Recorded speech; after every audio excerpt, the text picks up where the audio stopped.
Artforum v Pezinku je v podstate taká franchízová pobočka Bratislavy, Bratislavského Artfora. Vzniklo pred 11 rokmi.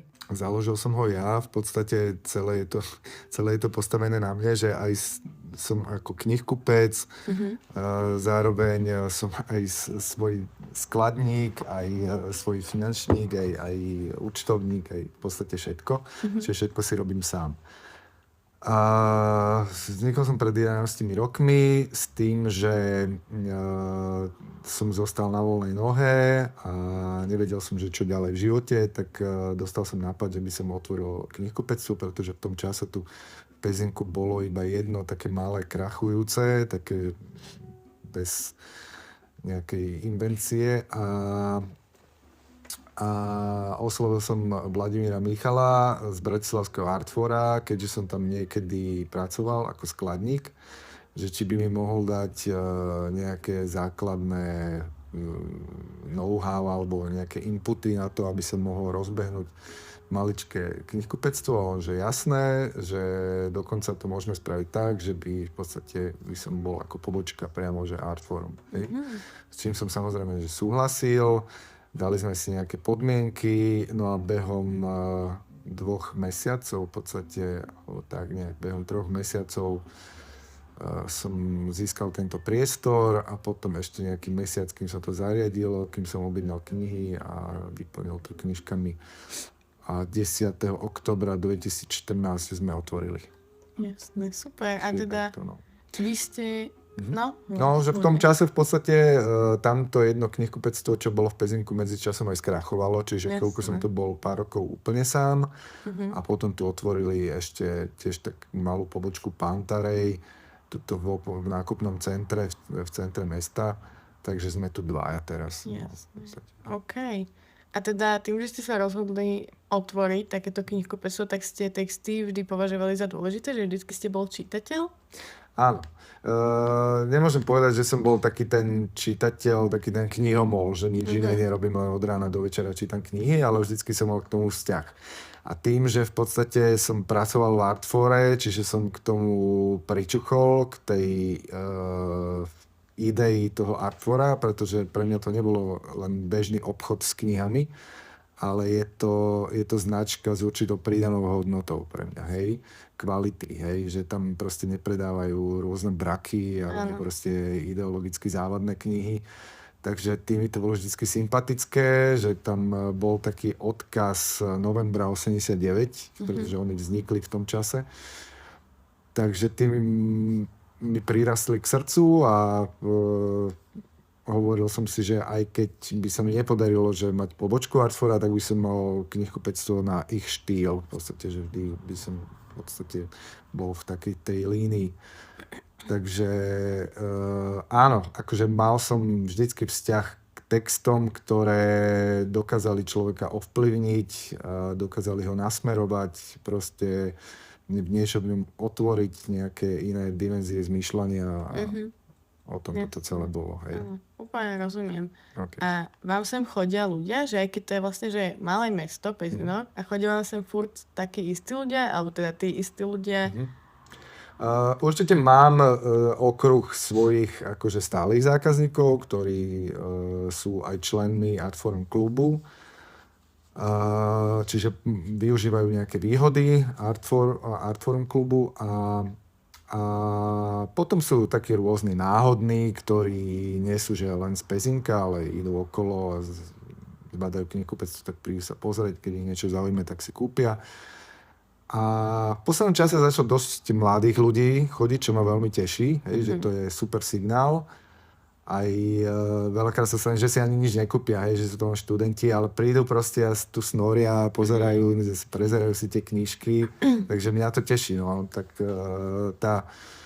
to spektrum tých zákazníkov je rôzne, hovorím od študentov až po dôchodcov, že to také rôzne. Ako už sa to za tých 11 rokov aj tak vyprofilovalo, lebo tým, že tu nepredávam také tie dezinformačné tituly, tak oni už, tí zákazníci to pochopili niektorí a už sem nechodia, A naopak tí, ktorí tomu rozumia, tomu konceptu, hej, knihkupectva Artforum, tak sa sem vracajú, sú mi verní, no, za čo im strašne pekne ďakujem, samozrejme, lebo bez nich by som to nemohol mať. Hej, hej.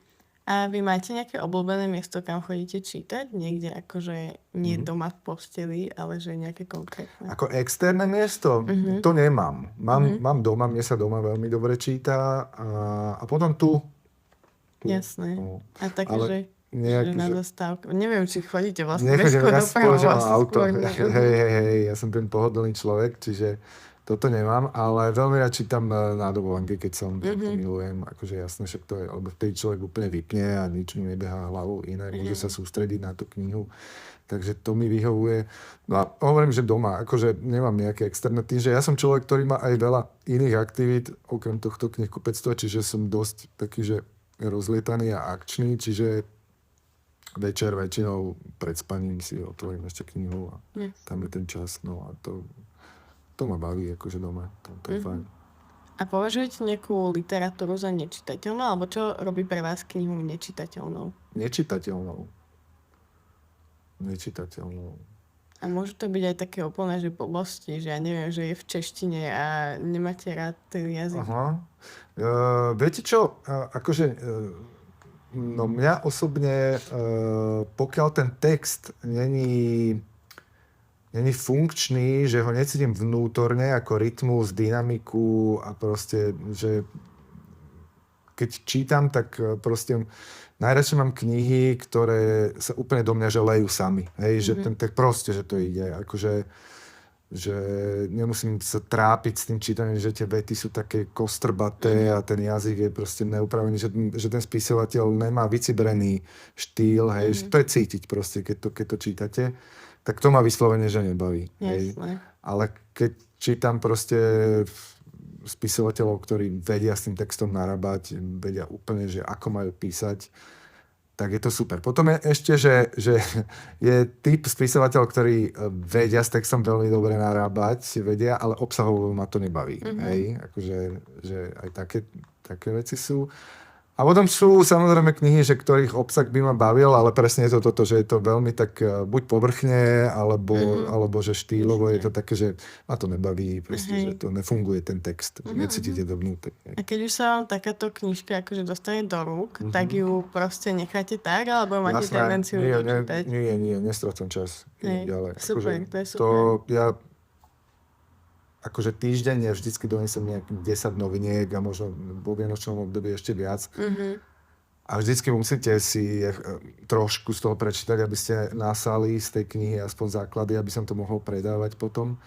Takže vyslovene už si vyberám, že to, čo ma zaujme. A keď to nedočítam, že do týždňa, tak už idem ďalej, lebo už nemám to vnútorné pnutie, že chcem tú knihu čítať. Jasné. Čiže idem vyslovene, mňa vedie nejaký vnútorný pocit, akože, že mám to čítať, nemám to čítať. Že keď to cítim, že ma to nebaví, tak to odložím a idem ďalej. A nie je tam žiaden pocit viny pri tom? Absolútne nie. Okay. Absolútne nie. A keď knih je nekonečné množstvo a čas je krátky. A tento postoj ste mali vždycky? Nemal. Niekedy som presne mal toto, že musím to dočítať.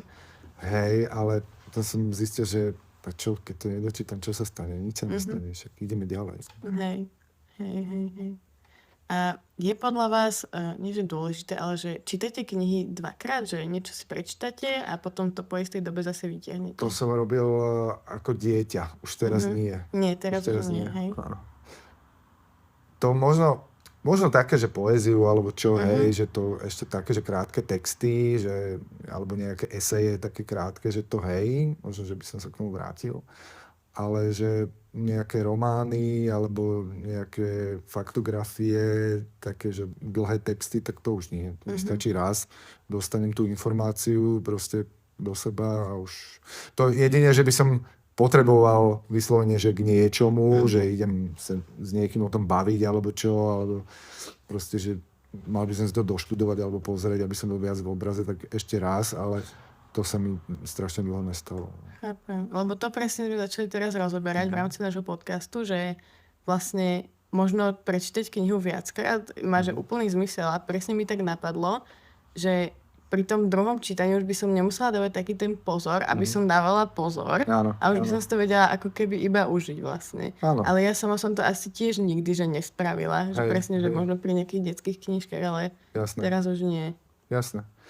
Akože určite to má nejaký zmysel, ale hovorím, že to by musel mať nejaký konkrétny zmysel, že prečo by som to robil. A akože môže sa stať, že mám nejakú vnútornú potrebu to spraviť, hej, že ani nemám nejaký plán, že prečo si to mám druhýkrát, Hej. ale že proste chuť, hej, Áno. vnútornú chuť.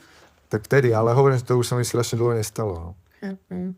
A podľa čoho si vy vyberáte knihy? Že podľa nejakých odporúčaní od kamošov alebo z toho, čo vidíte? Ja idem pocitovo. Akože napríklad ja som človek, ktorého nebaví moc beletria, akože fiction. To proste musel by to byť fakt nejaký text, ktorý by sa ma nejak dotkol, že by mi ho niekto odporučil a povedal by, že toto si prečítaj. Akože je to beletria, ale že to si musí prečítať. Hej. Tak vtedy by som to akože skúsil a uvidím, že či ma to chytí alebo nie. Ale väčšinou idem po faktografii, akože mňa strašne bavia biografie, ma bavia knihy o hudbe, ma bavia vzdelávacie knihy o hudbe. Tým, že som hudobník, takže mám k tomu blízko. Tieto absintovky ma bavia, tie reportážne literatúry, tie sú perfektné, lebo to mi akože o tom svete dá nejakú predstavu, hej, že sa niečo dozviem proste, že dostanem nejaké vedomosti, hej. Kdežto akože tá beletria, áno, aj tam vám vie podsunúť akože nejaké vedomosti, že niečo môžete medzi riadkami, aj medzi riadkami, normálne, že ten spisovateľ tam môže akože dávať nejaké reálne informácie. Hej, presne. Ale nebavím ma vyslovene, že vymyslené príbehy, no. Jasné. Ja som skôr taký, že realista.